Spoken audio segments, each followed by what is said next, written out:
যে কারণে টুর্নামেন্টটা বা যার নামে বা স্মৃতিতে হচ্ছে সেটা হলো আমাদের বেগম খালেদা জিয়া, সাবেক প্রধানমন্ত্রী, দেশনেত্রী। অগাস্ট মাস খালি একজন ব্যক্তির জন্মদিনের জন্য না, দেশনেত্রীর জন্মের সাথে আমরা একটা আপোষহীন নেত্রী পেয়েছি।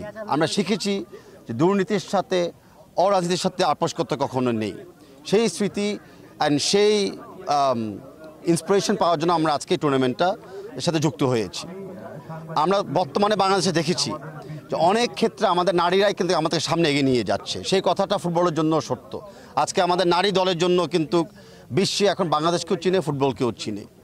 এই সব কিছুর পিছিয়ে কিন্তু যে ভিশনটা ছিল, দেশনেত্রী বেগম খালেদা জিয়া উনি অনেক আগের ভিশনের ছিল যে নারীদের শিক্ষা উনি উন্মুক্ত করে দিয়েছিল, যে প্রাইমারি স্কুল থেকে হাই স্কুল পর্যন্ত নারীরা ফ্রি এডুকেশন পেয়েছে। বাংলাদেশ জাতীয়তাবাদী দল সবসময় দেখতে চায় যে বাংলাদেশের যে আধা জনগোষ্ঠী নারী সমাজকে পিছিয়ে রাখা যাবে না, নারী সমাজকে দমিয়ে রাখা যাবে না।